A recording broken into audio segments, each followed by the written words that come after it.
Paz e paz, família. Inicia-se mais um Teologicamente Podcast. Mais uma vez acompanhado dos meus ilustríssimos e amados irmãos, né? Antes de qualquer coisa, assim deixa pro final, vamos já pro início agora. Assine o canal. Isso, Não, se inscrever. se inscrever no canal. Deixar seu like. Você nem viu o que vai acontecer, mas tenho certeza que você vai gostar. É verdade. Mas dá o seu like, seja em qual a plataforma que você estiver. Nos dê essa moral. Compartilhe. Com os Ative coleguinhas, o com os sininho, vizinhos e né? com aquele pessoa que não é crente, pra você aperrear ela, que Muito bem. é divertidíssimo. Mais uma vez está aqui conosco nossos ilustres amados irmãos, Magno Oliveira. Muito bem, minha gente. Feliz de estar aqui com vocês mais uma vez, né? A qualidade melhorou, né? Bastante. Voltamos agora àquela qualidade do primeiro que a gente gravou dessa nova temporada, Em Cristo. né? E em Cristo vai dar tudo certo, se Deus quiser. Magson. Prazer estar aqui com vocês. Prazer. E Julião. Hoje com a A frase de abertura, efeito. Eu consegui a frase de efeito. Eu não vou dizer a que eu disse no Em off. em off, porque, né? Eu vou dizer só semana que vem, né? Só dia 17, por aí. Porque vai que, né, não dá certo. Mas, como foi sugerido na semana passada pelo meu irmão Márcio, ele disse, já que a gente não tem a criatividade suficiente de criar uma frase, então copie. Exatamente. Então eu vou copiar do meu grande Tiago, Fala Minha Joia, bom. né? Grande Tiago Medeiros, né? Fala Minhas Joias. Rubro negro doente. Então, fale minhas joias, como é que vocês estão? É isso Então, aí. Estamos aqui novamente para conversar. Isso. Você deve estar achando estranha a ausência de um convidado, né? Nós, costumeiramente, temos um convidado conosco, além dessas pessoas maravilhosas, né? Mas a gente resolveu fazer de uma forma diferente hoje, né? Visto que no nosso último episódio nós falamos sobre ordenação pastoral, não foi isso? Isso. Né? Na verdade, eu já venho conversando um pouco sobre isso já nos últimos episódios, né? Por trazer sempre pastores, apesar que o Jair não é necessariamente pastor, mas meio que acabou entrando nesse assunto também, né, da questão da ordenação pastoral dele, coisas do tipo, né? E a gente quer falar sobre vocação. Nossa, a gente vai falar sobre vocação, que não necessariamente apenas sobre vocação pastoral, né? Isso, Magno. Vamos falar também sobre isso, até porque, né, a nossa ideia hoje também, temos aqui dois obreiros, né? E eu que não sou fã de Cristiano Ronaldo. Tu acaba com a tua própria reputação, Só isso, cara. só o que eu sou. Somos. Né? E acho que vai conversar um pouquinho CR7. com eles. Hoje hoje eu vou ser o entrevistador aqui hoje também. Eu vou ser hoje literalmente o Igor do Flow, só que sem barriga e sem shape, que agora ele tá malhando, né? Mal shape não veio ainda não. vai ainda nem tão Gordo, cedo. viado. Tá eu e ele. É, Estamos, né? Verdade. Estamos. falta só o transporte capilar. Maldade. Mas hoje a gente fala sobre vocação pastoral, vocação ministerial, que não necessariamente é só pastoral, né? Porque, Magno, muitas vezes as pessoas acham que vocação é só pastorado e música.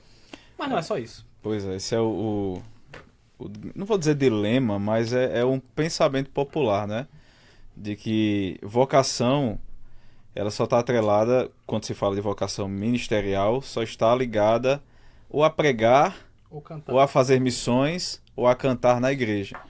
E isso é uma visão muito privada do evangelho, né? Heber Campos fala algo mais ou menos assim, e mostra que a gente tem que parar de viver esse evangelho privado, de que o meu serviço a Deus, a minha vida cristã, de serviço ao reino, está limitado somente ao ambiente da igreja, né? E a gente vê que o reino de Deus, ele não é somente a igreja. Certo? A igreja podemos colocar que é o coração do reino do Senhor. Mas o reino de Deus, ele está no mundo inteiro. Ele está espalhado nas mais diversas esferas da sociedade. Abraham Kuyper fala muito disso, né? Os teólogos que tratam mais sobre cosmovisão, Heber Campos Júnior também trata muito disso. E acho que o que a gente tem que entender é que nós devemos desconstruir essa ideia popular de que eu só sirvo ao Senhor se for na igreja. Aí é onde entra o grande perigo do evangelho dualista. Você, enquanto está ali na igreja, você está servindo ao reino. Da porta da igreja para trás, você está servindo a quem? E outra coisa, esse pensamento conclui logo que Deus não é Senhor do mundo, Ele é Senhor somente da igreja. Então a gente não vive, eu particularmente não compacto de uma fé que ela é privada. Eu acho que nós temos que ter a mente cativa ao Senhor em todo o nosso serviço, como diz na carta aos Efésios e em tantos textos da Bíblia, né? Nós não servimos aos homens primeiramente, a gente serve ao Senhor. E quando a gente tem essa consciência, aí a gente consegue abranger mais em nossa mente o que é o reino de Deus, né? Então Exato, existe esse exato. pensamento muito grande na igreja. Exato. Quando você fala sobre isso, sempre me vem à mente a irmã Maria Mendes, né? Porque quando a gente fala sobre essa questão de servir a Deus e que isso não é somente na igreja, a gente sempre tem essa ideia de que, como a gente comentou no início, né?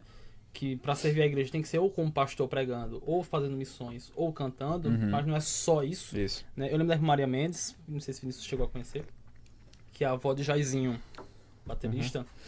Ela, à época, acho que é 6 anos que ela faleceu, ela era presidente do departamento da terceira idade. Já era uma senhorinha já bem de idade. Ao lado do Vale Central. Vale Central, né? E o ministério dela era um ministério no mínimo interessante, né? Ela visitava os idosos que não podiam mais vir à igreja. Que coisa maravilhosa. Ela ia visitar aquelas senhorinhas que já não podiam mais ir para a igreja por questões físicas, enfim, coisas do tipo. Ia lá, ficava tarde lá, conversando, tomando um café. Parece uma besteira. Mas esse cuidado que ela tinha, especialmente com essas pessoas de terceira idade, era algo maravilhoso.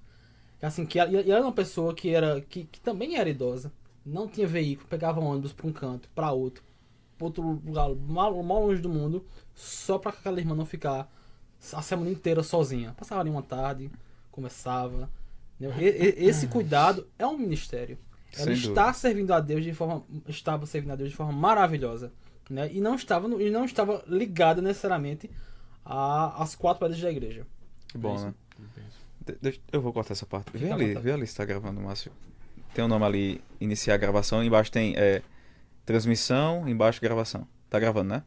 Tem parar a gravação em algum lugar? Tem que interromper a gravação. Tá certo. Tá gravando, pode vir. Corta não, que isso aqui é... Corta não, deixa aí. Não vai cortar nada, vai deixar aí. Então, como a gente tava falando, né? Existem pessoas que, às vezes, se eximem do serviço da igreja e não querem trabalhar ajudando seu pastor, porque acha que, eu não sei qual é o meu chamado. Aí eu sempre pergunto à pessoa, tu gosta de fazer o quê? Geralmente o chamado tá atrelado a uma coisa que você tem identificação com aquilo, né? Você gosta, sei lá, eu gosto de criar arte para rede social. Vai trabalhar na mídia da igreja, cara. Né? Vai fazer uma faculdade de design, vai servir a Deus onde tu tiver com esse teu dom e talento. Deus distribui, já imaginou se Deus fosse fazer todo mundo padeiro, né? Quem é que ia pregar, quem é que ia fazer uma cirurgia, Então assim, Deus dá vários dons, o Espírito Santo é quem distribui esses dons como Ele quer, esses dons e talentos, e o Senhor tem chamado as pessoas para as mais diversas áreas. Então, se eu posso dar um conselho a você que não sabe para que Deus te chamou, procure ver em que você se identifica mais na sua vida. O que é que você gosta de fazer? Geralmente o dom está atrelado, a vocação está atrelada a um prazer no serviço. Né? Tem gente, por exemplo, que eu conheço, que estão em determinadas áreas da igreja, mas aquilo é um fardo para eles. É um fardo. Por que é um fardo? Porque Deus não chamou ele para fazer aquilo. Colabora, dá o seu melhor, né? Glorifica a Deus, mas para ele é altamente penoso, porque ele não consegue ter prazer naquilo. Então, assim, eu sempre digo aos jovens, né? Tem até uma ovelha conhecida nossa, né? Que sempre nos pergunta sobre essas coisas. Eu digo, olha, vá servir na igreja, cara. Mas não sei. Bicho, vai para o louvor, vai para visitação, vai para o departamento de jovens, vai ficar com as senhoras, até tu se achar. Eu lembro quando eu comecei a ser rato de igreja, né? Eu passei pro Ministério de Louvor, tocando violão, cantando não. Não acredito. Não. Mas já tem um vídeo seu cantando. Não, deixa aquilo pra lá. Ministério de Louvor. Eu passei pela tesouraria do Departamento de Missões. Eu fui secretário da igreja. Eu fui conselheiro de missões. Eu fui vice-líder do Departamento de Evangelismo. Até eu me encontrar. Até Deus me mostrar o que Ele queria de mim. Então eu acho que você tem que primeiro se perguntar, né? O que é que me dá prazer em fazer? O que é que me atrai mais? E seguir a voz do Espírito Santo, né? A gente tem o Espírito Santo que nos dá discernimento para isso. Senão, bicho, tu vai viver perdido. Vai viver perdido dentro da igreja, né? E apesar de a gente estar aqui, assim, quase ser comum um acordo que todos os três aqui têm um chamado específico, não sei eu, né? Eu acho que meu chamado é... sei o quê? Ficar na rede social falando mal do povo. Brincadeira. Mas... Tá saindo Vinícius ali? Tá saindo Sim. isso. Tem um círculo amarelo aqui. Brincadeira. É o que dá, é o que é bom ter convidado, É, porque eu me Tem um limito. filtro, tem um filtro. Eu me tem um filtro. limito. Quando o Jairo tava aqui, pô, o Jairo é muito inteligente, não vou fazer qualquer piada com o Jairo aqui. Pô, já agora ele lascou. Né, mas... ponto que eu ia dizer era o seguinte. É de comum acordo, até para aquilo que a gente conversa nos outros episódios como um todo, que é um chamado comum aos três, né? A gente tá terminando o seminário esse ano, pela misericórdia de Deus. Eu acho, pelo menos. Quebrar aí com o 3, acho que eu vou ficar, mas tudo bem. Fica nada, Vagão, tu Vamos passa. Exegese também. Obrigado pelo carinho. Não, Mas- eu também Tu tenho. também tem, né? Eu tô devendo a exegese. Exato. Mas é de comum acordo que a gente tem esse chamado, essa ideia. Mas como é que surgiu isso? Né? A gente tem que conversar um pouco sobre isso também. Né? Porque É. até pro pessoal que vê a gente entender o que foi e quais foram os pontos que chegaram, que ligaram a gente a chegar a esse ponto. Uhum. Como tá muito silencioso, Vinícius, como aconteceu isso? Como incorreu esse desejo no seu coração de não ser apenas um mestre? Porque pra quem não sabe, Vinícius é professor de matemática, melhor matéria do mundo, do lado de física. Como é que surgiu esse desejo de não ser apenas um mestre de matemática, mas também servir ao Senhor como pastor? Bom, eu me converti com 17 anos. Faz tempo. 21 anos atrás. Em janeiro fará 22. Conta aí, pessoal. Conta aí. Numa cidade muito pequena, eu era de Brejo da Amada de Deus, uma igreja muito pequena, né? Uma igreja pequenininha. E quando o Magno estava falando aí que ele passou pelos departamentos, né? Eu foi bem isso mesmo. Então, comecei no departamento de mocidade e já fui líder de jovem, a igreja era muito pequena, então a gente tinha que fazer de tudo um pouco. De tudo um pouco a gente tinha que fazer. Tem que ajudar.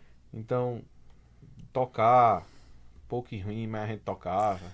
Isso é- Cantava, Humilde, viu? O homem é humilde, é humilde. cantava pouco e rima a gente cantava. Já fui presidente de mocidade também, pela misericórdia. E departamento de teatro, né? Já passamos, que tinha na igreja na época. E aí, pela igreja ser muito pequena, e eu tinha um pastor, né? Que já é falecido, o presbítero Severino. Eu chamo de pastor porque ele era um homem que me pastoreava, né? Ele não era pastor por título, mas ele era um pastor por vocação. Cuidava, isso é Ele interessante, cuidava, isso é interessante. Cuidava do povo. Né? Ele cuidava muito Mas bem é o caso de de nós. vocês, eles são seminaristas, obreiros no momento, e servem como tal, mesmo não tendo título. Né? E ele era um homem, sempre foi um homem muito simples, né? No seu jeito de falar, na sua cultura, mas assim, um homem extremamente crente. Então, a gente começou sempre tentando ajudar de uma forma ou de outra.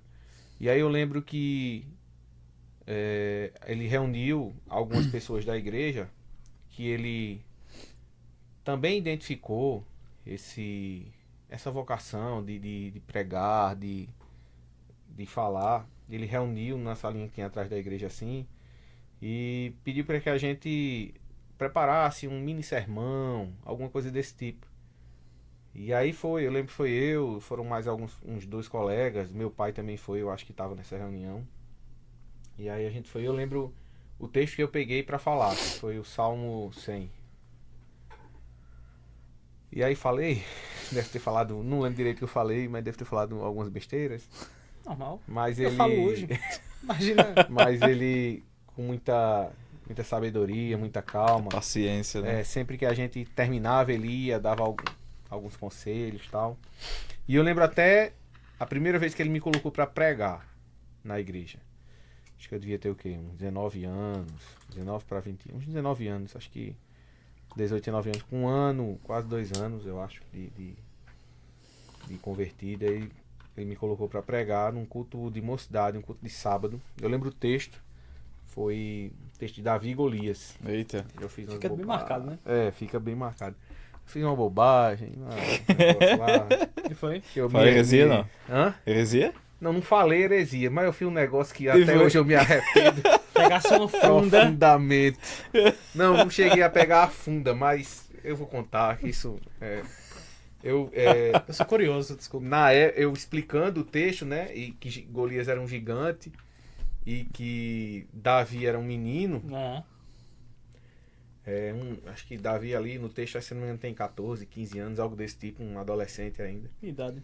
E aí pra representar isso, eu chamei um irmãozinho na época, um jovem também, Felipe, era da igreja também. Eu disse, Felipe, vem cá, o púlpito da igreja era um pouco mais alto do que, né? É como se fosse uma plataformazinha. E aí eu disse, botei Felipe embaixo, aí puxei uma cadeira, subi na cadeira. Eu disse, olha, a diferença de altura era mais ou menos essa aqui. Eu fiz um negócio assim, terrível. Não faça isso. Por favor, né? Não me dê Não me dê ideias, né? Não me dê ideias. E aí, de lá pra cá, eu comecei sempre a pregar na igreja. Não constantemente, tipo toda semana e tal, mas pelo menos uma vez por mês, a cada 15 dias, eu pregava.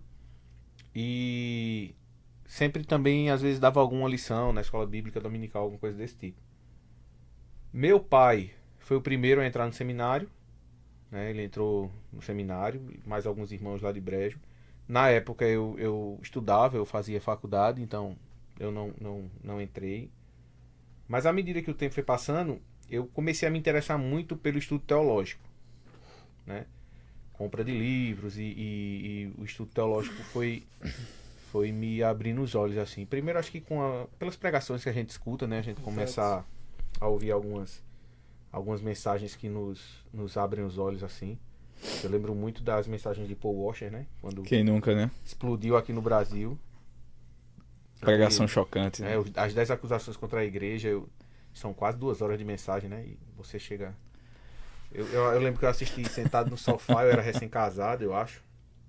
E quando ele terminou assim, é como se eu não conseguisse nem me levantar do sofá. Estatalado assim, meu Deus do céu, me ajude. E comecei a comprar alguns livros, né? E comecei a estudar. E aí veio essa vontade de entrar no seminário. Pela necessidade que eu senti de auxiliar na igreja. Eu digo sempre, e eu estava até comentando isso com um irmão da igreja, e com a igreja em si, comentando que eu nunca fui aquela pessoa que tinha o desejo no coração de ser pastor. Não. Se você chegasse a 12 anos atrás pra mim, 10 anos atrás, dissesse que eu ia ser pastor, eu ia rir na sua cara e dizer, que conversa. É engraçado, né? Que já tem irmãos, como por exemplo o professor Antônio Carlos, que na escola, quando questionado sobre sua profissão, Exatamente, ele só quer ser pastor, convicto disso. Convictamente. E hoje, né, esse mês que vem agora, vai ser ordenado. Isso é bom pra entender, até pra quem tá vendo a gente, que não existe uma receita de bolo. Exatamente, Não é porque exato. com o Antônio foi dessa forma, que vai ser desta forma, então com ele... Não, cada um tem sua forma. E aí eu entrei no seminário, né? Eu entrei no seminário, comecei o curso, mudei até de instituição, fui para outra instituição e tal. E durante o curso, e a minha, sempre que, normalmente nas primeiras aulas do seminário, né? É sempre perguntado isso. Perguntam seu nome, de onde você é, sua igreja e tal. Por quê, né? E o porquê você tá ali no seminário. E eu sempre dizia, nos primeiros semestres, era sempre, não, eu tô aqui porque eu auxilio muito na igreja, então eu prego, então eu sinto a necessidade de Se preparar mais. me né? preparar mais, de ter um conhecimento melhor para repassar para os irmãos, para não estar falando bobagem literalmente mesmo. Às vezes a gente ainda fala, né? É isso que eu ia dizer, eu ainda falo. Mas, Se você pode isso aí... tentar buscar melhorar ao máximo para passar isso para a igreja, né? Essa necessidade de preparação. Os primeiros semestres a resposta era sempre essa. Até que o tempo vai passando e Deus vai incomodando seu coração. Vai incomodando seu coração. E eu lembro muito bem acho que no 4º semestre do seminário, ou terceiro ou quarto semestre, um professor chegou, fez a pergunta, e aí a primeira vez a resposta foi diferente. E eu disse, até o semestre passado eu achei que era isso. Mas, aos poucos, Deus foi movendo o coração e tocando o coração para o chamado a um ministério. E assim, foi exatamente dentro do seminário mesmo, dentro do curso teológico, que isso aconteceu. Não foi aquilo que aconteceu desde o começo, apesar de... E aí eu vou... Vai começar os mistérios, né? Apesar... Tá demorando, né? Apesar de algumas experiências bem interessantes. Que são válidas, né? São extremamente válidas. São experiências bem interessantes. E de pessoas, na verdade não, pessoas não, de duas pessoas que disseram isso.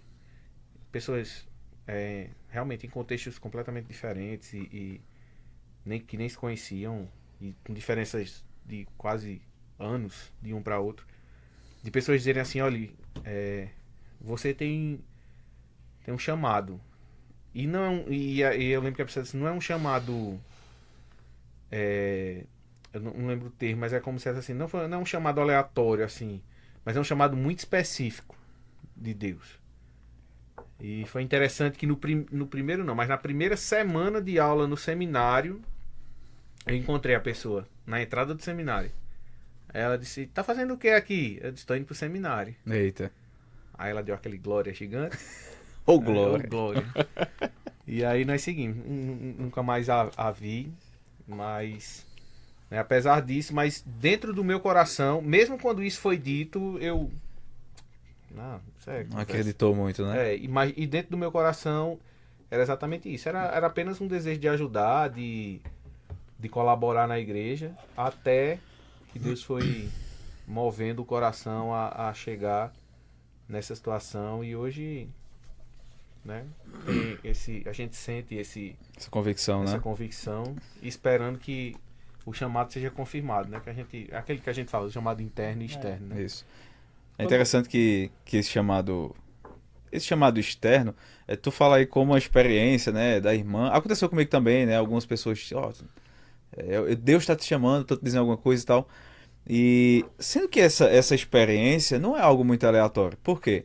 Isso nada mais é do que um reconhecimento externo. Você vê ali na ordenação, eu até abri o texto aqui de Atos 6, na ordenação dos diáconos, né? Os apóstolos ali muito atarefados, né? Ter que pregar, cuidar do povo, socorrer os órfãos e tal.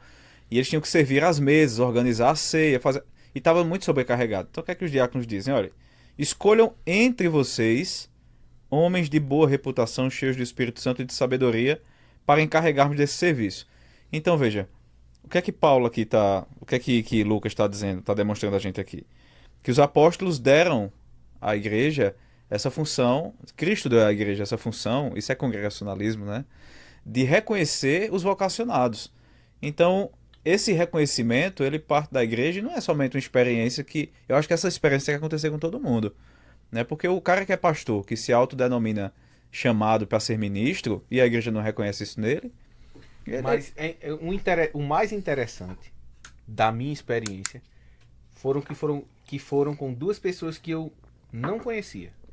Entendeu? Que é o mais interessante. Não foi um entendimento, como no caso de Atos aí, da igreja ver, né, de pessoas que convivem ali, não. E encaminhar você, não, né? foram duas pessoas em duas situações completamente diferentes. Duas pessoas que eu não conhecia, que conheci naquele momento ali por alguma... Uma foi até no encontro de jovens. Sim. E outra acho que um almoço, sei lá, não lembro direito. E que nunca mais eu vi também, entendeu? Então, assim, foi bem... Eu já passei por isso, eu lembro mais de uma vez que eu conversando com pessoas, na faculdade mesmo, nosso assunto não era sobre nada em relação à igreja, evangelho, nada. Falando sobre qualquer coisa aleatória. Esse rapaz te fala bem, do nada fala assim, tu é crente, né? Sou crente. Tem um jeito de pastor da gota. E a gente não diz absolutamente nada, né? Até porque, tipo assim, eu particularmente acabo abraçando muita coisa pra liderar uma coisa ou outra. Falo, tem um jeito de pastor da gota. E, assim, pessoas aleatórias, que nem crentes são, Né? E é muito interessante como você é uma pessoa aleatória, que nem lhe Exatamente, conhece, é. que não tem aquilo ali, reconhece você algum tipo Mas que isso também seja confirmado, né? Como foi principalmente pela igreja. no seu coração e pela igreja, né? A igreja tem que, como o Magno falou, ela tem que Tem que tem que né? reconhecer isso na sua vida, né? E falando em igreja, né, passando um muito pós importante. agora, né, você falou sua vocação ministerial, como ocorreu. Só que de um ano pra cá já, em Não. Itaquara, fazer Uns algum 7 mês. meses já. Você assumiu uma Bastante passa, né? 7 a 8 congregação, meses. não é? Foi em dezembro. Você assumiu uma congregação, Taquara de cima, baixo. Taquara de cima. De cima, Taquara de cima. Eu nunca vou lembrar. Nunca acerta. Nunca vou Taquara. Taquara, né? Que tem uma. Que, assim, eu até vou falar sobre isso, que assim, vocês dois assumiram congregações, cada um de uma forma diferente. Mas é uma congregação mais recente, né? Nova praticamente, 6 anos, né? 6 anos. E já Vinícius já assumiu uma congregação já mais antiga, Uhum. com um povo mais antigo, e que já vinha sido pastorado por um pastor, mas é mais antigo, porque o Raoni é jovem, né? Mas que já Que estava ali há tava lá há muito muito tempo, tempo, é. né? Como é que foi essa experiência? Como tem sido essa experiência, visto a sua vocação e visto o que você tem passado na congregação? Tem sido uma experiência espetacular, né, Magno? Acho Bom a gente demais. pode dizer isso. Quando eu fui meio que sondado, né, para assumir a congregação, o pastor Raoni, que inclusive fez Tem uma gravou gravação conosco. um episódio conosco falando sobre a reforma protestante. Isso. Se você pesquisar aí no histórico, sei lá como é que chama, no feed, No canal, né, do No no YouTube. canal vai ter lá. Aproveita e se Pastor inscreve. Raoni. Só pra constar, né?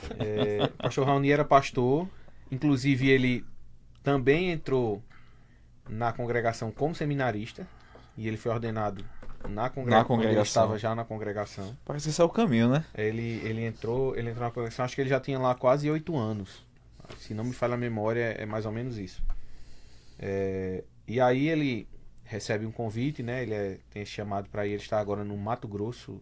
Eu não sei se é Mato Grosso ou Mato Grosso do Sul. Mato Grosso. Acho que é Mato Cidade Grosso. de Cáceres, né? Inclusive, mandar um abraço aqui pro pastor Raoni, ele sempre tá acompanhando. a Quando gente. estiver por aqui, né? Publicações, Marcar pra gente vir fazer um aqui, remake né? aqui com ele. Bem melhorado em nome de Jesus. Vem pra cá. E aí, ele foi, acho que ele deixou a congregação, acho que em novembro do ano passado. E aí, em dezembro, eu assumi meio que provisoriamente, né? A princípio, por uma experiência, Exato. tanto para mim quanto para a igreja. E de dezembro para cá, a gente tá ali à frente da congregação. E assim, tem sido uma experiência muito rica. Eu louvo a Deus porque eu sempre digo lá aos irmãos, eu graças a Deus eu peguei uma congregação muito bem estruturada. Eu louvo a Deus Isso é pela bom. vida do pastor Raoni e dos pastores que passaram antes, né? O pastor Adriano também Isso. foi obreiro lá, o pastor Maurício, que hoje é da 8ª igreja, né? Também foi obreiro lá. Então, eu não sei se já era pastor. O pastor Adriano acho que ainda era seminarista também. E aí, eu louvo a Deus porque é um povo, uma igreja muito bem estruturada em vários sentidos, né? Fisicamente, a igreja ela tem um templo bom, é pequeno, mas é bom, a gente tem um terreno grande ao lado, os irmãos conhecem. E teologicamente é uma igreja muito bem fundamentada, Bom. foi muito bem ensinada pelas pessoas que passaram por lá, né? Sobretudo o pastor Raoni, que passou os últimos 8 anos lá. Então é uma igreja muito bem estruturada. E eu lembro, às vezes que eu tô lá, eu lembro que logo que foi definido realmente que eu iria ficar, um dos irmãos de lá, que é Aldair, ele falou uma vez lá no púlpito, ele disse: a gente não sabe por quanto tempo Vinícius vai ficar aqui, talvez seja 1 ano, talvez seja uns meses, talvez seja 10 anos, não sei, mas enquanto ele estiver, né, que Deus abençoe, falando lá, eu disse, e foi algo que eu disse e realmente acontece, né? Eu digo, rapaz, só se Deus encaminhar realmente você para outro lugar, porque por mim eu não saio não.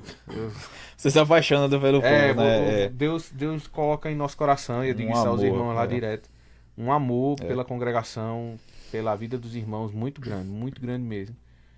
A forma com que eu fui recebido lá, com que minha família foi recebida, né, minhas filhas, minha esposa, foi algo que eu só tenho a agradecer aos irmãos e algo de Deus mesmo. Eu acho muito interessante e engraçado, porque a minha filha mais nova, Nicole, ela fez 3 anos agora, e ela nunca tinha ficado em salinha nenhuma, de igreja nenhuma, porque ela não, os irmãos conhecem aqui, ela é um pouco agitada, né, um pouco... Trelozinha, trelosa. Trelozinha. A gente chama ela de terra quente. Sabe por que terra quente? Porque quando você tá na areia, naquela areia de praia quente, fervendo, que você não consegue ficar parado, tem que ficar se mexendo. Pronto, ela é terra quente. E aí... Essa é muito boa. Muito boa. Ela nunca tinha ficado em, assim, salinha nenhuma. Até no Vale Central mesmo, que tem umas irmãs, né, que tomam conta, que são uma bênção, mas sempre que ela ia, minha mãe ia, ela tava pra chorar, não queria ficar. E na primeira vez que ela foi pra congregação, ela ficou. Ela apaixonou pela salinha, tanto é que às vezes, no sábado, que normalmente a gente só tem a salinha no domingo, e aí no sábado ela vai, ela fica revoltada lá, eu quero salinha, eu quero salinha. Ela fica revoltada, porque não tem a salinha, ela se revolta, né? Então, assim, foi algo muito interessante mesmo. A primeira salinha que ela... Até na primeira vez, a Erika disse, eu vou com ela, vou ficar lá um pouco pra ver se ela vai ficar, né? Puxa, a Erika foi. E ela já largou a Erika, já tava mais nem aí. A Erika voltou pra o templo e ela nem percebeu. E hoje, chega lá, se não tiver a salinha, ela fica extremamente revoltada. É mesmo que não ter culto pra ela. É mesmo que não ter culto, ela fica revoltada. Falou da igreja, é a salinha. Salinha. Vai ter salinha, papai? Vai ter salinha. Isso é bom, isso é muito bom. E aí, mas assim... E é claro que tem, né, os seus prós, não vou dizer contras, digamos assim, mas desafios, tem suas dificuldades, né? seus desafios, né? Nós trabalhamos, eu trabalho, sou professor. Eu imagino alguns que sofrem. A professor em tempo integral, né? Eu sou professor do estado, ensino em tempo integral. Então, tô todos os dias na escola, passo o dia todo, 7h30 às 5 da tarde. Né? Então, você tem os desafios de ser professor, com todas as dificuldades que a gente já fala, né? Que quase não tem, né? Eu tava vendo um vídeo aqui antes de começar que o professor Raiz, se você é professor e nunca reclamou, dizendo que o professor ganha pouco, que não sei o quê, se você nunca passou um feriado corrigindo prova, você não é professor Raiz, né? Quantos feriados a gente não passa corrigindo prova e tal, planejando aula. Então, além de todos os desafios do ensino público, né, que eu tenho desafios da igreja. Então é preparação de estudo, preparação de mensagem, visita da maneira que dá, né, o aconselhamento com os irmãos. É claro que uma vez eu conversando com Silvia Letícia, né, que também já gravou com a gente aqui, missionária Silvia Letícia. Se inscreva no canal. Se inscreva no Procura canal. lá e se inscreve no canal. Acho que é o segundo episódio. Segundo Não, episódio 1, né? Primeiro. Tem o 00. O 00 é mais uma conversa O rápida, né? dela é o 01. Ela perguntando e eu disse, Silvia, tem aqueles palhaços que fica rodando o pratinho assim em cima das varetas. Eu tô daquele jeito. Eu rodo um pratinho aqui, aquele tá parando de rodar, eu corro lá, rodo um pouquinho aqui, rodo um pouquinho aqui. Então são desafios muito grandes, né? São vários.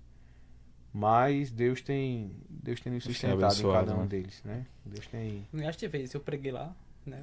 Eu preguei nas congregações, né? Mas quando eu fui lá, eu lembro que você com alguns irmãos, né? O carinho que os irmãos têm por Vinícius. Sim, Cara, isso é muito em pouco bom. tempo você vê o carinho que ele tem por ele, isso é maravilhoso. Isso Oi, Magno. Né? Vinícius contou um pouco da sua história. Falei mais já. Não tem problema não. Acho que só Tá aqui pra conversar, pra falar, Eu né? devia mais pra ele ouvir, na verdade. Eu deveria saber isso. O senhor é meu pastor, já disse isso já. Tudo te faltará. Tenho muito a oferecer, não, né? Mas Magno também teve esse mesmo processo de chamado pastoral, né, de chamado ao ministério, e também estava à frente de uma congregação. Mas, primeiramente, como se deu esse chamado? Como aconteceu tudo isso? Você já contou um pouquinho no início, mas... Pra mim foi... O pessoal que me conhece mais antigamente, assim, sabe que o que aconteceu na minha vida foi um milagre. Se eu tiver um milagre pra contar na minha vida, eu tenho esse. Que, desde de pequeno, assim... Vinícius, que é professor, sabe aquele aluno que não dá trabalho, que não é uma pessoa ruim, que é na dele, só que é muito ruim de matéria? Pronto, era eu. Nunca reprovei, sempre tive um bom ensino, sempre estudei em escola particular, mas uma pessoa assim extremamente ruim com estudo. Olha, tudo era ruim. Minha esposa sabe. Eu fui pra faculdade depois de fazer letras. Terrível, terrível. Cheguei no 7º período assim, arrastado de corda. Que era ruim. Leitura ruim. Pra fazer interpretação básica de texto, não tinha. Até que a gente tava se envolvendo ali com as questões na igreja, né? Me converti já tarde vos amei, né? Como disse Agostinho, já mais antigo. Fui pra igreja pentecostal e tal. Aí comecei a servir. Mas nunca esse desejo de ser pastor, né? Mas às vezes o outro chegava um e falava: Tu fala bem, ó. Eu acho que tu vai servir, tu vai ser um pregador. Diziam assim: Tu vai ser um pregador. E eu nunca acreditei nisso, né? Até que em algumas experiências que eu já contei em outro episódio, eu me senti chamado para o ministério e fui para o seminário. E meu discipulado foi dentro do seminário, sem assim muitas convicções do que era o evangelho. Eu não tive discipulado, eu não tive nada. E quando chegou ali no seminário, eu sofri um bocado, porque o pastor dizia assim: abra em Romanos. Oxe, tinha que ir pro índice para achar Romanos.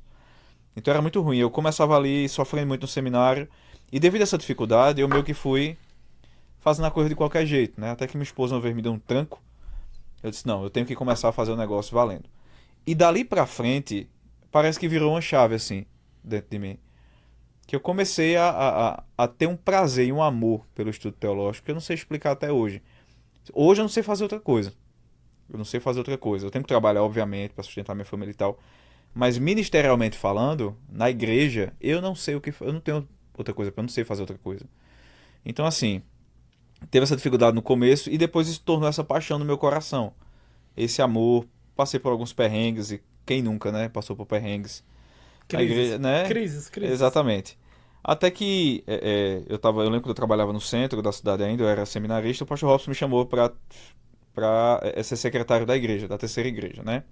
E ali eu passei 4 anos, aprendi demais com os irmãos, com os erros e com os acertos, né? Enfrentamos muitas dificuldades, como todo mundo enfrenta desafios na igreja. Até que um dia eu recebi um convite, ou fui convidado, ou fui impelido, eu não sei explicar até hoje, mas de alguma forma eu fui levado para a segunda igreja congregacional, que é a igreja pastoreada pelo pastor Ismael, com o convite de fazer parte, de assumir uma congregação. Bicho, aquilo ali pra mim foi eu tive não sei se passou isso pelo teu coração, mas eu fiquei extremamente nervoso. Também. Muito nervoso. E eu lembro que uma pessoa me disse assim: Magno, tu já pregou em igrejas grandes. Com a terceira igreja, é uma igreja grande, já preguei no Vale Central. Tu já pregasse em igrejas assim, que tem um público grande. Preguei no Kennedy já, que é uma das maiores igrejas que a gente tem aqui. Mas tu tá muito nervoso para assumir a congregação. Eu disse: meu querido, porque uma coisa é você chegar na igreja dos outros, pregar e sair. Outra coisa é tu ser colocado no lugar para o povo agora se agarrar em você. E dizer: olha, Cuidar daquele povo. meu Deus do céu. E assim, Isso é importante você falar, porque na cabeça de muita gente, o pastorado, o ministério é pregação. não é. É só pregação. Se fosse só pregação, nossa, como seria Era maravilhoso. a coisa mais fácil do mundo de Oxi. fazer, digamos assim, né? Tem as dificuldades, mas se fosse só pregação. Mas não é, só né? isso. O pastorado, eu tenho aprendido isso, né? Eu não posso falar como pastor, mas eu posso falar como um aspirante ao ministério. O pastorado, ele é feito nos bastidores. Ele não é feito no púlpito somente. Ali é uma parte do ministério. E eu lembro que quando eu fui para Vila Andorinha, né? A congregação passou assim por um perrengue muito grande, porque ela tem 6 anos hoje. E durante 2 anos, durante 2 anos ela foi pastoreada, cuidada pelo presbítero Sandro, né? E antes pelo presbítero Jonathan, que hoje é o atual presidente do departamento de missões. Duas pessoas assim, muito capacitadas, muito assim, muito envolvidas com a igreja, que tem um amor muito grande. São duas pessoas que eu tenho uma admiração muito forte. Só que o que acontece? Esses homens, o tempo deles é muito curto para cuidar do povo, né? Então mostrou-se a necessidade de alguém que tivesse mais tempo para ficar com eles. Aí veio a pandemia. Aí a pandemia, assim, cara, fez com que quase aquela congregação fechasse. E os irmãos disseram: não, a gente não vai fechar. E quando voltou da pandemia, voltou-se um número reduzido de irmãos. E a igreja foi, né? A segunda igreja sempre mandando pregadores, os irmãos, mas não tinha ninguém fixo lá. Até que eu recebi o convite, aceitei. e fui pra lá. Só que eu não podia dizer que eu ia ficar com eles ainda, né? E eu lembro que acho que a terceira ou quarta vez que eu fui pra lá, no final de uma doutrina, eu levei um cafezinho e um bolo. Nada de Satu, né? Faz isso. Levei o cafezinho e o bolo pra conversar com os irmãos. Eu faço. Nada, Hoje tem doutrina, cafezinho, bolo. E bolo, é bom demais. nada melhor que comida pra. Né? Pra ter a comunhão. Oxe. Eu disse, eu vou ouvir esses irmãos aqui. Eu já sabia que ia ficar lá, mas a gente tava naquele período. Porque se imagina, dissesse assim, na primeira vez que eu fosse lá, o irmão Magno vai ficar com vocês. E não desse certo. A igreja não se identificasse comigo, Exatamente. né? Então teve aquele período de namoro, vamos colocar assim, né? Antes do casamento. E eu lembro que, acho que a terceira ou quarta vez que eu tava lá, um irmão olhou pra mim e parece, Vinícius, que todo mundo que fala que assumiu a congregação, teve um momento ali, alguma coisa que alguém falou, algum acontecimento que fez com que o amor brotasse na hora. E eu lembro que eu sentado assim, ouvindo os irmãos, eles contando os desafios da congregação e tal, e uma irmã tava sentada do meu lado, ela olhou no meu olho assim, ela disse, por que você não fica com a gente? Olhando no fundo do meu olho, seria tão bom se você ficasse com a gente. E a irmã encheu o olho de lágrimas. Bicho, aquilo ali, bicho, foi mesmo que pegar meu coração assim, Não amassar, tem uma facada no negócio né? E naquele momento ali, eu fiquei extremamente emocionado, engoli o choro, não é? Aí quando eu saí dali com a minha esposa, eu disse, rapaz, Deus tem confirmado ali. E a gente começou o trabalho até que a gente formou os irmãos, faz 1 ano e meio que eu tô lá com os irmãos, o instante passa também. E, bicho, eu vou dizer assim, o que eu tenho vivido ali naquela congregação, eu não sei se eu vou passar 1 ano a mais, 2, 3, 10 anos. Eu lembro que um amigo meu, Roger, o pastor Roger, ele falou uma vez assim, olha, lá pode ser a igreja que você passe 2 anos, pode ser a igreja que você passe 20 anos, a congregação. Aí, eu olhando para essa situação, eu disse, rapaz, eu não sei quanto tempo vai durar, mas o amor que eu tenho por aqueles irmãos ali, se chegar esse dia de eu ter que sair, eu sei que vai ser extremamente dolorido, extremamente sofrido, pra mim e pra eles. Não porque eu sou, mas é porque a gente assim se conectou muito bem, não é? E os desafios vão surgindo, vão surgindo. O desafio de eu me adaptar agora com a sequência de pregações, na quinta-feira, domingo de manhã, porque lá é assim, doutrina na quinta, oração e doutrina, escola, aí tem um culto de manhã, tem uma reflexão bíblica da pregação, escola bíblica dominical tem um estudo e à noite sermão. Então ter que me adaptar a isso foi muito difícil. Ainda é muito difícil no começo. É porque normalmente a gente tá acostumado, por exemplo, vai pregar em alguma congregação, né? Então você é convidado e aí você vai ter... Você já tem aquele sermão. Às vezes você já tem Era Aquele exatamente, sermão, né? Pronto. Aquele mesmo texto que prega em vários É. lugares, que não vem ao caso. Minha esposa já ouviu o Salmo 130 150 vezes. Eu pregando ele. E aí Ela não você tem aguenta mais. outros tal, mas outra coisa é você ter Essa sequência, né? não era o termo que eu ia Compromisso. usar. Esse compromisso de você estar lá. Lá na congregação são 3, né? São quinta-feira, você tem a doutrina, sábado a gente tem culto, domingo à noite a gente tem culto. A gente não tem EBD ainda. E aí a gente tem esses 3. E assim, é uma sequência É uma pisada. puxada. É, exatamente. Né? Agora sim, né? É puxado pra quem quer fazer bem feito. É verdade. Era Pra quem quer exatamente fazer o bem ponto. feito. Porque eu vou dizer a você, pra pregar um sermãozinho meia boca, você senta 2 minutinhos ali na frente do computador, bota uns pontozinhos ali, vê o que você achou do texto, vai lá e prega. Tem igreja que engole. É verdade. E tchau. O povo tá ali confiando em você. Então, assim, pronto, um dos desafios também, Vinícius e Márcio, do Ministério Pastoral, é que você não tem um patrão no seu pé. Você não tem um patrão do seu lado, humanamente falando, você não tem um patrão do seu lado olhando sua generosidade, sua honestidade com o seu irmão. Não tem. Você não tem alguém do seu lado ali fiscalizando o tempo todo. Obviamente que a igreja mãe, ela tá sempre lhe sondando, né? Sabendo dos irmãos como é que tá o compromisso do pastor, do obreiro e tal. Mas o pastor local, o pastor da igreja, o pastor titular, ele não tem tempo de estar do lado de... Mas já imaginou se o pastor fosse fiscalizar todas as congregações, o que estão... Não tem como. Colocam pessoas de confiança ali. Só que o desafio é esse, o problema, a tentação é essa. Você não tem alguém do seu lado ali. Aí, o que é que faz você ter esse compromisso? É o temor a Deus. Se você não tiver temor ao Senhor para preparar um sermão, sendo generoso e honesto, obviamente, dentro das suas limitações, cara, por isso que tem todo tipo de igreja por aí que tá dando heresia pro povo beber. Eu tenho recebido irmãos lá na congregação, que às vezes chegam lá para conversar, um visitante, uma coisa, você vai saber, eu venho de tal igreja. Olha, lá, eles, e quando o irmão começa a dizer sobre o sermão que eu preguei, o que ele escutou de diferente, eu digo, meu Deus do céu, cara, como é que alguém tem coragem de fazer uma aberração dessa com o texto bíblico? Então, é desafiador, né? Você tem que ter muito compromisso e sempre um temor ao Senhor. Sempre temor ao Senhor para lidar com os desafios, para lidar com os aconselhamentos, com as visitas. Porque você vai visitar um irmão achando que tá tudo bem, né, Vinícius? Vai visitar o irmão, eita, vou fazer aquela visita de rotina. Congregação pequena, dá para visitar todo mundo. Vou lá, ei, irmão, como é que você tá? Meu amigo, quando o irmão começa a abrir o coração, você diz, olha, a minha vida é perfeita. A minha vida não tem problema, não. Você escuta cada coisa que você sai dali, assim, abastecido pelos irmãos, do que você levar, porque, meu Deus do céu, é muito desafiador. É muito desafiador. E falando essa questão de sair de uma igreja para outra, eu sempre tive ali igrejas grandes, né, relativamente grandes. E eu passei uma crise no coração. Porque disseram assim, poxa, tu vai sair de uma igreja desse tamanho para uma congregaçãozinha. Aí eu ficava pensando, poxa, bicho, né, a oportunidade de estar numa igreja aqui grande. Só que, bicho, é povo de Deus. Não é... Hã? Do mesmo jeito. É igreja do Senhor. Se for 10 ou 1000, é povo de Deus. Foi comprado pelo mesmo sangue. Foi salvo pelo mesmo Senhor. É dono do mesmo pastor. É filho do mesmo pastor. Então, assim, o sermão que eu prego hoje na Vila Andorinha e a forma como eu me empenho para trabalhar lá é o mesmo que eu prego quando eu vou para o Kennedy, na Igreja Mãe. É o mesmo que eu prego quando eu vou para o Vale Central, quando eu vou para qualquer outra igreja. Né? Então, o meu empenho é o mesmo porque é o povo de Deus, né? É desafiador. Você passa por desafios, crises, dores, mas também tem muita alegria, né? Tem muita alegria, você aprende muito com os irmãos. A responsabilidade que o pessoal fala, né? Você está falando da palavra de Deus, na presença de Deus, para o povo de Deus. Né? Você não tá... Não é uma coisa muito simples de você encarar, né? Essa mulher de Hernando Dias Lopes, que tem 40 anos de ministério, prega quase todos os dias. Meu Deus. E numa entrevista ele falando que em toda a pregação que ele faz, as pernas dele tremem, até hoje. Meu Deus, se um homem desse, as pernas dele tremem até hoje, então...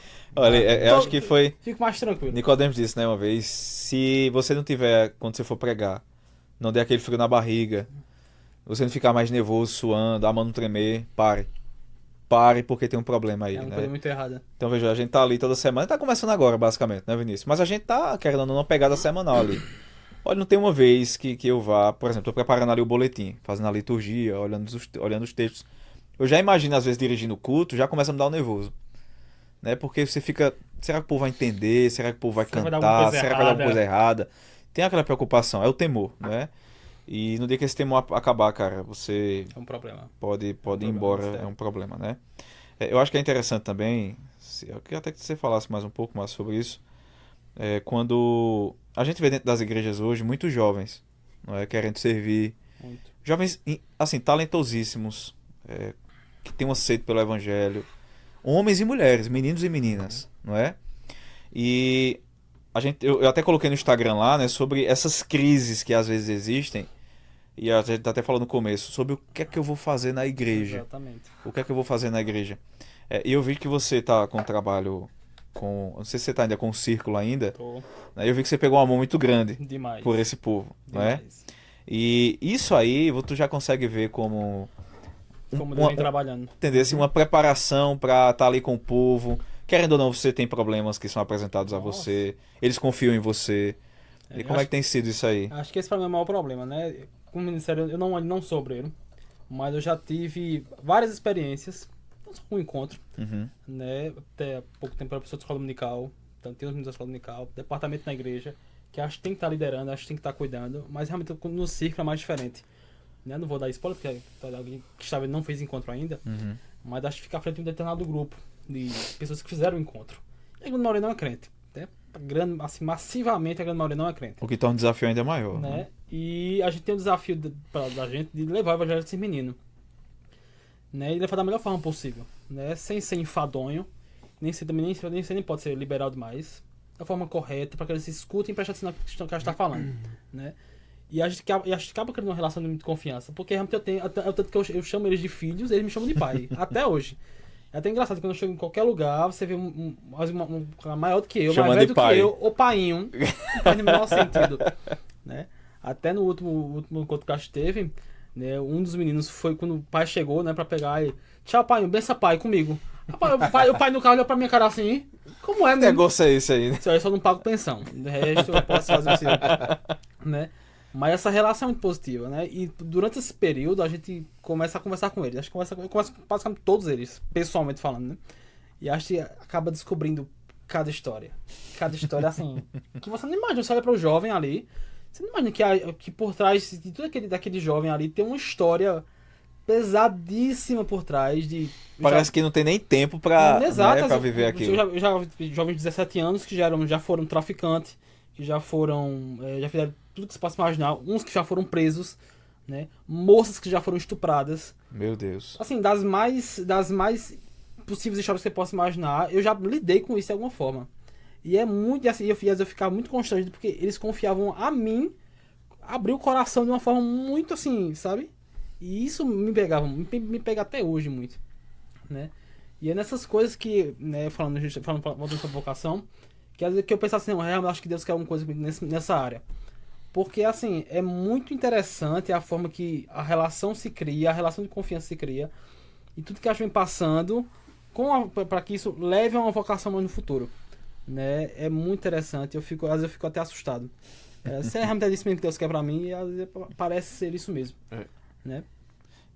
Não, pode falar. Quando você está em um grupo assim, existe também um forte desejo do coração de alguém que está à frente de um departamento. Isso vale para tudo, para todo tipo de liderança na igreja, né? E não somente na igreja, acho que fora também. Existe um grande anseio do nosso coração de querer ver os resultados, né? De querer ver o resultado. Você que está à frente da igreja, você quer ver sua igreja crescer. Exato. Não somente teologicamente, sem nenhum trocadilho, mas... terrível essa. Podcast. Mas também de forma numérica, né? Eu vejo Arnaz Dias Lopes, ele diz que a gente nem pode ter medo dos números, Também não pode ser escravo. mas também não pode ser escravo dos números, ansiar muito por eles, né? Porque uma igreja cheia pode ser sinônimo de duas coisas: uma igreja saudável e também uma igreja doente. Não é? A gente vê tantas igrejas inchadas por aí que não tem saúde nenhuma. São pessoas como eu, obesas. São cheias, mas não têm saúde. Quando você fala sobre isso, eu lembro de uma conversa que eu tive com o Diácono Thompson, né, Sim. da sua igreja. Logo quando ele assumiu a tesouraria da igreja, não, o nome é Patrimônio da igreja. E acho que conversando sujando sobre isso, né, que a gente não pode ligar o sucesso da igreja, entre aspas, à quantidade de pessoas, né? Porque se você ligar isso, ou você vai incorrer num erro de você querer fazer alguma coisa para trazer mais gente, mais, né, do que se pede, do que se deve fazer, né? Ou então você vai dizer que por ter pouca gente aquilo ali não ficou, né? Mas aqueles, uma igreja que uma congregação que eu já fui também, que tem 5, 6 irmãos. Por que aquele povo não deve ser valorizado da forma correta? Porque eu só vou valorizar uma igreja, uma congregação que tem 40, 50 pessoas. Exatamente. Porque ali há um ganho financeiro maior do que a pessoa que tem 6. Isso é um grande problema não hoje. Não pode. Aqueles 6 irmãos ali, por pouco que seja, eles são irmãos fiéis, com o mesmo desejo de ouvir a palavra do que a igreja aqui tem 1000, da mesma forma. Eles têm problemas que os outros 1000 têm da mesma forma. E eles têm que ser cuidados e amados da mesma forma, independentemente se é muito ou se é pouco. A gente tem aqui um exemplo do pastor. Tem um pastor, não sei se eu posso dizer esse exemplo, porque eu não sei se é algo mais interno, né? Que ele nos contou em sala de aula. Ele disse que existia uma congregação da sua igreja que tinha muito tempo já essa congregação. E ela estagnou numa quantidade de pessoas, não é? E não crescia mais. Olha, visitação pastoral em dia, sacramentos sendo ministrados com fidelidade, pregação do evangelho, visitação, trabalhos evangelísticos, missionários, departamentos, estava tudo encaixado. Então chegou o momento que a igreja parou por muito tempo de crescer em termos de número. Ela se desenvolvia no conhecimento, mas em números. E eles tiveram que tomar a decisão. Das duas, uma. Ou a gente fecha, ou a gente entende que a quantidade de pessoas que o Senhor tem ali naquela localidade, de eleitos, é aquela. E a gente deve trabalhar com aqueles irmãos até o dia que Deus quiser. Até o dia que o Senhor manda mais ou manter eles. E aquela igreja passar o tempo, os irmãos perecerem, falecerem, e a gente tem que fechar o trabalho. Então chegou-se ao consenso de que não, ali são irmãos nossos, em Cristo Jesus, que devem ser cuidados. E a igreja está lá, sendo mantida como obreiro. O mesmo trabalho que é feito na igreja mãe, na igreja local, é feito na igreja que é a congregação. Então, assim, perdeu-se muito de vista, Márcio e Vinícius, pelo menos eu penso, a unidade de medida para o ministério pastoral, para a fidelidade do ministério pastoral. Hoje em dia, o sucesso de um pastor é medido na forma como ele consegue erguer o templo da igreja, na quantidade de dinheiro e oferta que ele consegue arrecadar, na quantidade de pessoas que chegam lá. Por fim, a fidelidade. Eu acho que a principal unidade de medida do sucesso do ministério pastoral é a fidelidade à palavra de Deus. É você não querer enfeitar demais, falar o que Deus não disse, fazer o que Deus não mandou fazer. Infelizmente hoje acho que as igrejas têm caído nesse universo marqueteiro que tem por aí. Criticam tanto igrejas neopentecostais, né, por venderem rosas ungidas, por fazerem isso, aquilo, outro, mas estão lá promovendo eventos e articulando coisas com a única só finalidade de encher a igreja de pessoas. Aí sofre o povo, sofre o pastor, sofre todo mundo, mas quem passa de fora, a igreja tá linda, né? A igreja tá bonita. Eu lembro de um pastor que disse que ele... Vou ficar feliz quando o povo passar na frente da minha igreja e olhar assim e dizer, que igreja bonita. É isso que traz a felicidade no coração pastoral? A minha não é.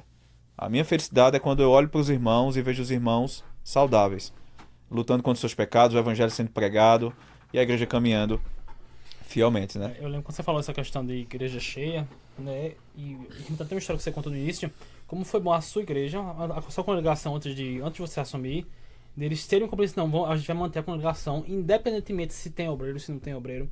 Né? Quando você fala sobre isso, isso é importante, acho, pensar também, que há igrejas que hoje são cheias por causa do pastor.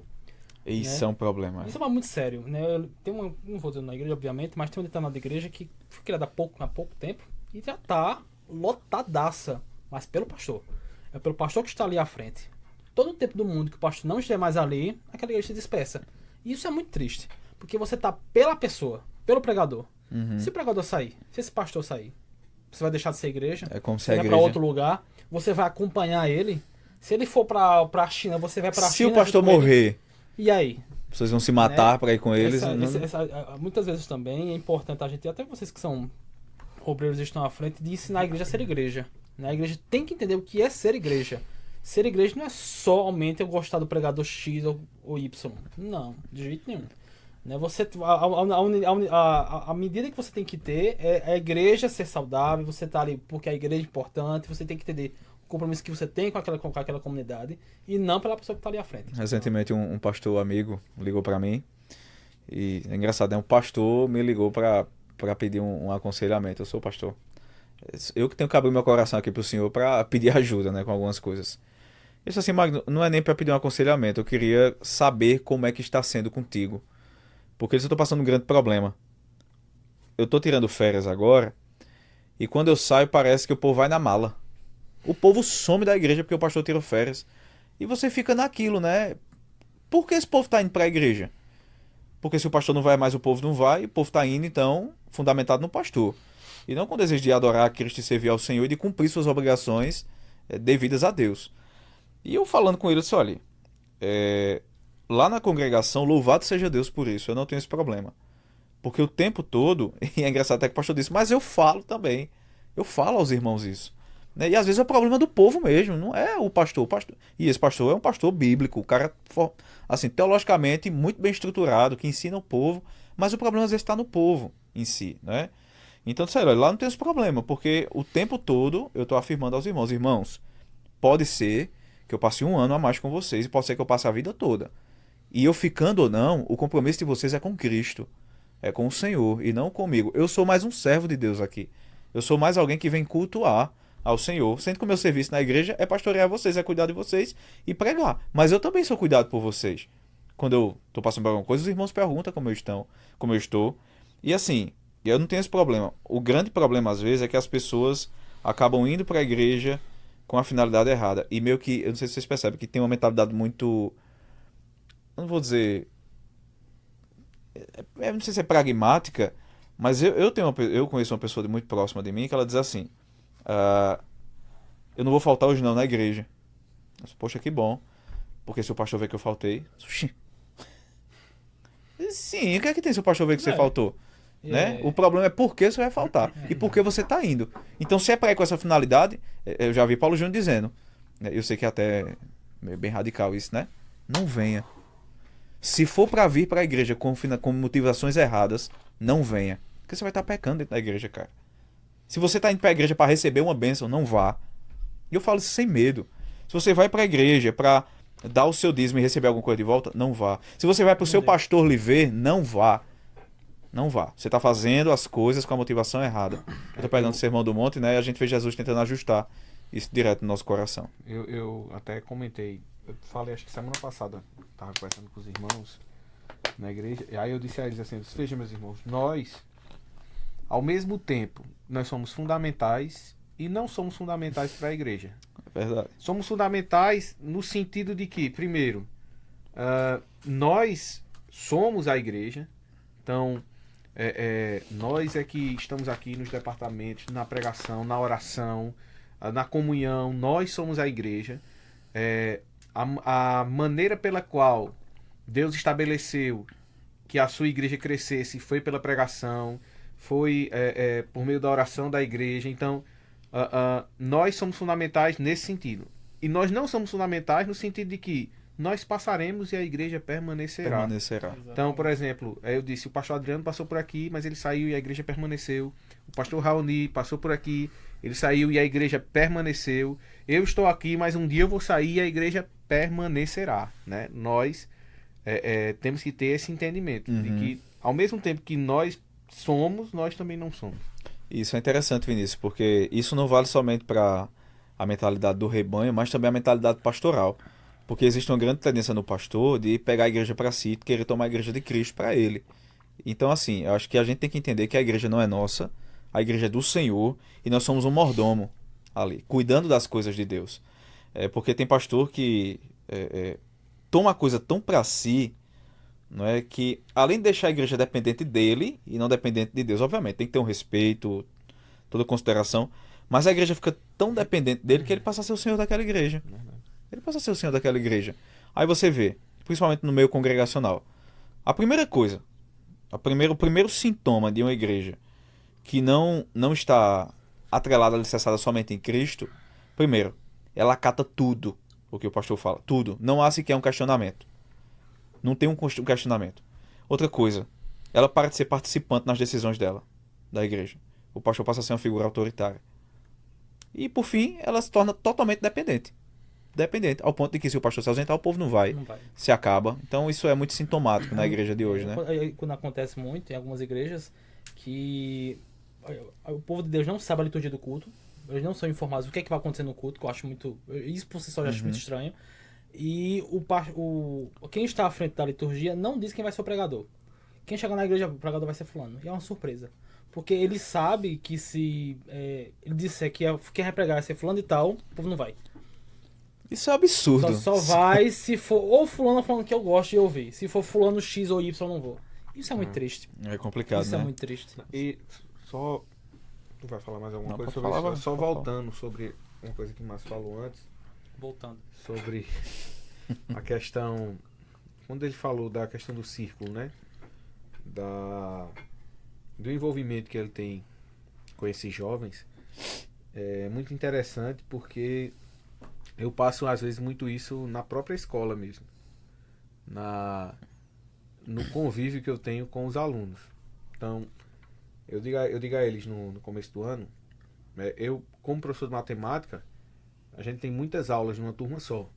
Eu tenho poucas turmas e tenho muitas aulas nessas turmas. Então, ano passado, por exemplo, eu tinha 4 turmas, eu tinha mais ou menos 6, 7 aulas com cada turma. É muita aula. É muito tempo. E aí eu dizia a eles, Muita matemática. Eu dizia a eles, eu passo mais tempo com vocês, às vezes, do que com as minhas próprias filhas. Porque eu chego aqui, eu saio de casa, minhas filhas estão dormindo. Então eu chego para a hora do almoço, almoço rapidamente e volto para a escola.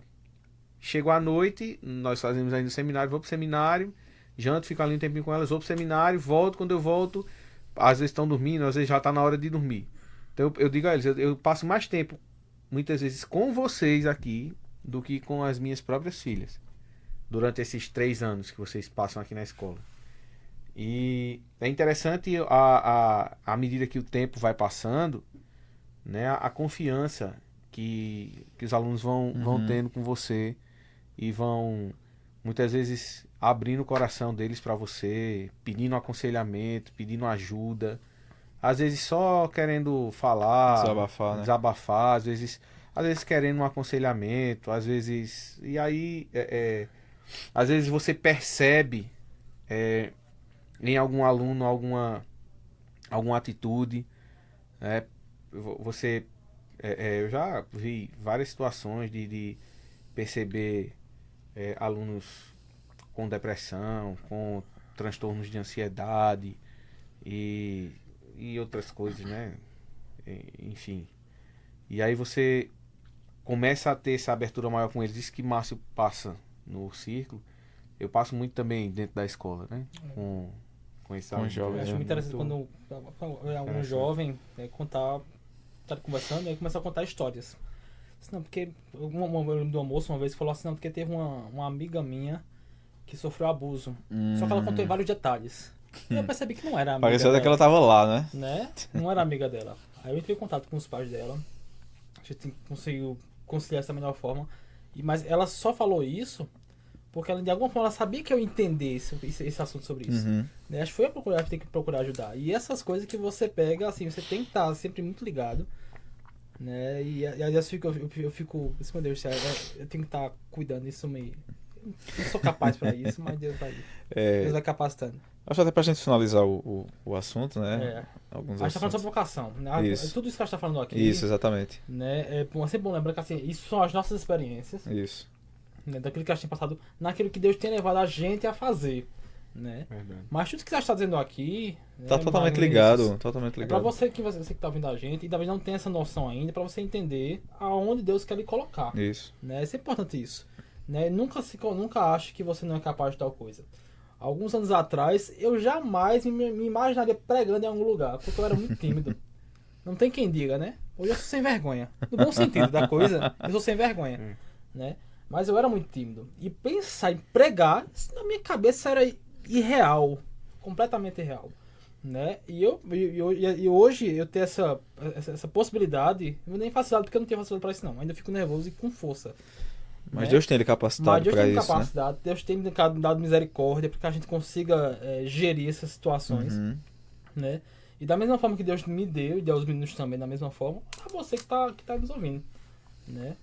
De alguma forma, procure se entender aonde Deus quer lhe colocar. Se for na área da música, se for na área da visitação, se for na área da pregação, seja lá onde for, procure fazer o seu melhor para Deus, que certamente muita coisa vai acontecer de boa. E outra coisa, né? Não acho que o seu serviço, porque não está, vamos colocar assim, primariamente ligado diretamente ao ministério pastoral, não pense que o seu serviço na igreja, ele é menos importante para Deus, Forma alguma. ou menos valorizado para Deus, ou não pense isso. O serviço, como o professor Jairo falou aqui da outra vez, citando Lutero, o serviço de uma lavadeira de roupa e de um pastor, feito para a glória de Deus, o Senhor tem recebido da mesma forma. O Senhor tem capacitado da mesma forma. Né? Então, o jovem hoje, ele deve entender que... E a gente fala jovem porque geralmente são os jovens que têm, mas existem pessoas também adultas que estão nessa... Eu até brinco com os alunos assim, brincando com eles, eles falam, o senhor lida com jovens, eu odeio jovens. Odeio jovem. Tolera os jovens, né? Insuportável. E você falando sobre isso, Magnus, por Não, interromper, pode ficar à vontade. eu lembrei agora do pastor Hilder, né, na Consciência Cristã. Sempre no final da Consciência Cristã, para quem já foi, sabe o que eu estou dizendo?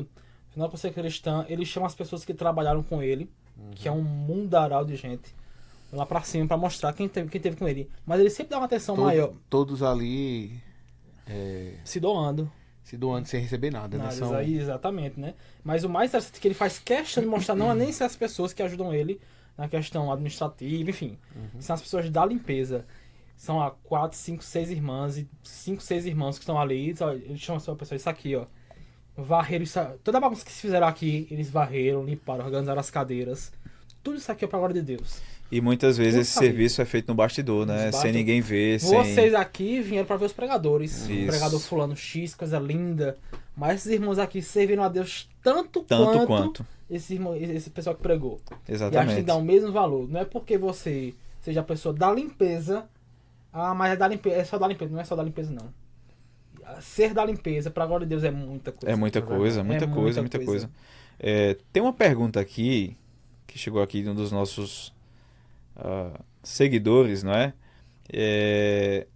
Não sei se eu posso citar o nome. Cito o nome ou não? Deixa eu ver quem é. Vamos citar, né? Acho que ele é lá do Vale Central.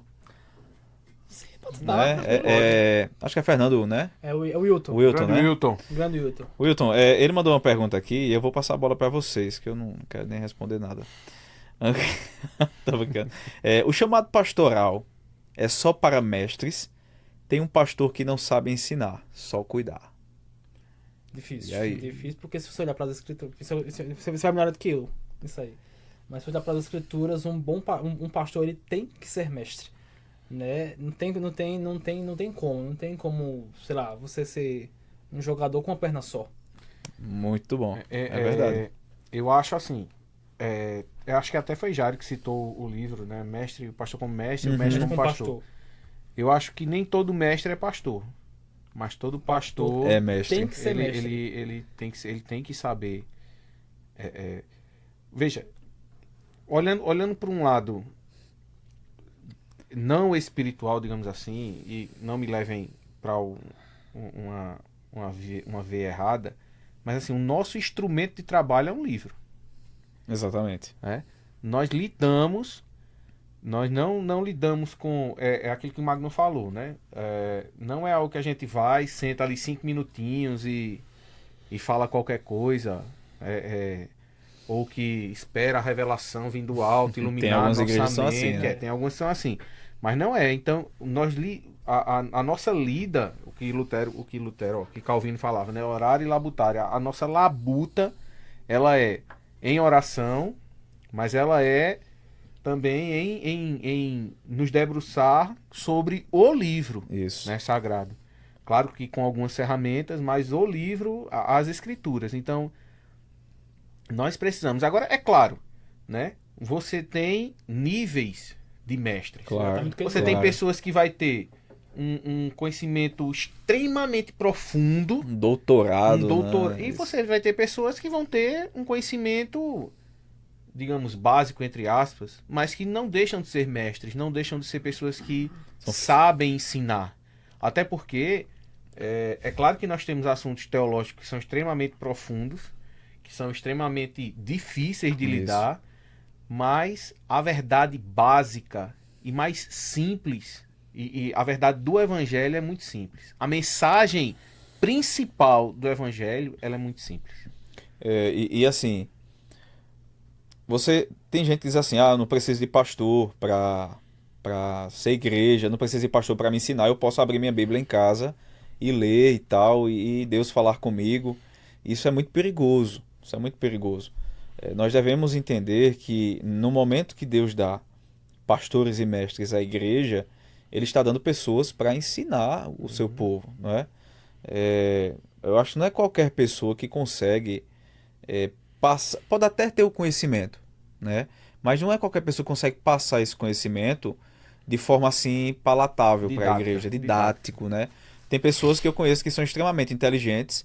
Eu tive um professor de matemática, me perdoe a referência, mas assim, ele era uma pessoa, cara, extremamente inteligente, mas a forma dele passar o conhecimento era terrível.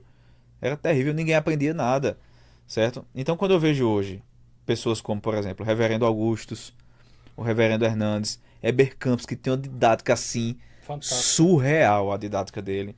São pessoas extremamente inteligentes, mas são pessoas que passam o conhecimento de uma forma que o povo entende. Não menosprezando o povo, mas é porque o povo não é acadêmico não, cara. O povo não é acadêmico. O povo quer que o seu pastor se prepare para poder passar aquele conhecimento. Então assim, como os meninos falaram e como a Bíblia fala, né? Existem pastores e mestres, porque se um pastor não sabe ensinar, como é que ele vai pregar? Para mim a pregação é um ensino. Eu não consigo, Vinícius e Márcio, dividir, por exemplo, a minha doutrina na quarta-feira, na quinta-feira. A diferença da doutrina que eu dou na quinta e do sermão de domingo é que eu abro para perguntas na quinta e no domingo eu não abro. Mas é um ensino, é expor as escrituras, Exatamente. é ensinar todo o conselho de Deus para o povo. Então assim, quando eu vejo Jesus, né, o Senhor do Universo, Jesus sentava e um discípulo olhou para ele assim e disse: ensina-nos a orar. E Jesus disse: quando vocês forem orar, orem assim. E começou a ensinar o povo como orar. É o Senhor do Universo, o detentor de todo o conhecimento que existe, falando na língua do povo, ensinando o povo. Então, pessoas inteligentes podem sim existir, mas nem sempre elas vão ser mestres para a igreja, Exatamente. né, para passar esse conhecimento. Não, e o que o Wilson falou aí é bem interessante, porque essa questão do mestre também ela é só um braço. É Né? verdade, Digamos assim, né? Tem a questão do cuidado também, né? É um dom só, né? É só um deles, né? Mas tem todo o cuidado pastoral que você tem que ter com os irmãos, toda a atenção, o aconselhamento. São coisas que precisam caminhar juntas. E como ele falou, o Magno falou, não vou perguntar os citados, mas existem bons mestres, eu conheço vários bons mestres que não são bons pastores. Exato. Uhum. Eu conheço vários bons mestres que dando aula, assim, fora de série. Mas no cuidado, Cuidar de gente não. cuidado de gente, ele é uma decepção. É terrível. Agora, assim, é uma tristeza. Então, não necessariamente o cara que é um bom mestre, ele vai ser um bom pastor. Mas, como ele disse aqui, o pastor, ele tem que ser um bom mestre. Né? E quando a gente fala bom mestre, não é necessariamente na qualidade. Não precisa ser um Weber Campos. Mas ele tem que saber passar aquilo que tem que ser passado. Exato. Naturalmente, você que é o ouvinte vai gostar mais de um do que de outro. Isso é a coisa mais natural do mundo. Não tem a menor crise com isso. Né? Mas o cara que é pastor, ele tem que ser necessariamente um bom mestre. De saber passar aquilo que tem que ser passado ao povo de Deus. Isso está no pacote da vocação. Como a gente está falando de vocação aqui, eu desconfio muito de alguém que se diz pastor, chamado pelo Senhor para cuidar da igreja e não sabe pregar. Que tipo de vocação é essa? Porque no pacote dessa graça, dessa vocação, está a habilidade para poder se esmerar no conhecimento. Obviamente que o conhecimento não vai cair do céu na cabeça do pastor e pronto. Agora eu sei todo o conselho de Deus para ensinar. Não, ele vai ter que trabalhar, se esmerar nisso. Exato. Né? Como a gente vê as cartas de Paulo a Timóteo instruindo isso. Mas assim, todo pastor, eu creio, ele tem que saber ensinar. Ele tem. De uma forma mais simples, de uma forma mais erudita, mas ele tem que saber ensinar. Tem que saber ensinar. Porque senão não é vocação, cara. Não é vocação. Vai dar o quê pro povo beber? Não tem. Você andaria, por exemplo, você entraria. Pronto, o melhor exemplo é esse. Você entraria em um hospital para fazer uma cirurgia com um médico que se diz autodidata? Jamais. Você entraria em um carro com alguém que não sabe dirigir? Você entraria no avião? Se for comigo, eu não sei dirigir, você vai entrar. Então, assim, nesse exemplo, Você entraria em um avião, você embarcaria em um avião cujo piloto nunca fez um curso? jamais. Cujo piloto não é preparado. Então por que a gente insiste em aceitar pastores que não são preparados nas igrejas? É verdade. E para mim, o alimento principal do nosso ser é o alimento espiritual vindo de Deus. Tudo importa, mas o espiritual é o mais importante. A nossa alma é o mais importante. Não importa a gente ganhar o mundo todo e perder a nossa alma. Então assim, as pessoas continuam aceitando que porque fulano é bonitinho e fala bem e é influente nas redes sociais é pastor. Exato. Não Isso é pode, muito de forma complicado. alguma. Da mesma forma que tem seu Antônio lá do sítio, né, que fez um curso básico de teologia, mas é um pastor. Ensina o evangelho na sua simplicidade, cuida do povo. Então, quando fala de ministério pastoral e vocação, tá tudo ligado. O amor pelas ovelhas. Tem que gostar de gente, velho.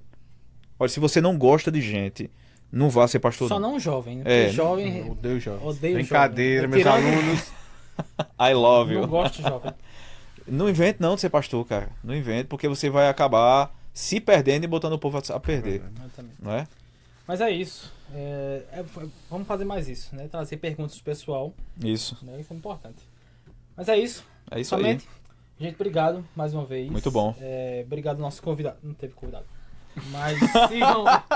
Não, hoje eu tô feliz. Eu tô feliz, não. Eu tava lembrando aqui agora, né? Que a patroa puxou minha orelha porque acho que é muito doce no último episódio. A gente fale por você, porque você não parou de... O Eu homem não não vou parou comentar, de não. mastigar. Não vou comentar. Meu amigo, eu vou A mandar. patroa. Eu vou colocar no Instagram. Vai lá no Instagram, Teologicamente Podcast. Corte. Depois que sair esse episódio aqui, quando sair a artezinha lá, o corte desse cidadão aqui comendo. Não, é que tá. E está na velocidade 3x, viu? Não, a minha digníssima Larissa Cheiro, amo você. Mas ela fez um corte, acho que 1 minuto e meio, de um corte lá de meia hora. Eu tô apenas mastigando o tempo inteiro. Aí eu acho que eu vou levar um chocolate. Antes de vir pra cá, você acha que eu vou... Assim, não vou não. Vou não, porque não deu certo a última vez. Então, hoje, amor, hoje foi só água Muito e bem, café. Somente. Deixa eu só lembrar aqui, que eu prometi isso a Lorenzo, né? Eu vou mandar um abraço pra Lorenzo e dar os parabéns a ele. Porque Lorenzo ficou sozinho em casa hoje pela primeira vez. Grande Lorena. Lorenzo! Ganhou o Cara. título Homão da Casa. Ai, sim. Eu dei um chocolate lá, um Kit Kat a ele, né? Muito Foi o demais. título e ficou em casa lá sozinho por 30 minutos. Né? A esposa, a minha sogra chegou, já tá lá com ele. Então parabéns, Lorenzo. Valeu, Lorenzo. Tá crescendo, viu, Tá pai? crescendo. Espero Muito você bem. no bolinho. Isso, Sábado, né? sábado é dia de jejum, que vai comer bastante. Meus irmãos, Deus abençoe vocês. Valeu, Mais pessoal. uma vez, se inscrevam no canal. Acompanhe a gente nas redes sociais, que a gente tem muita coisa pra fazer. É só o começo de muita coisa. Só o começo. Deus abençoe. Cheiro. Valeu. Vamos lá?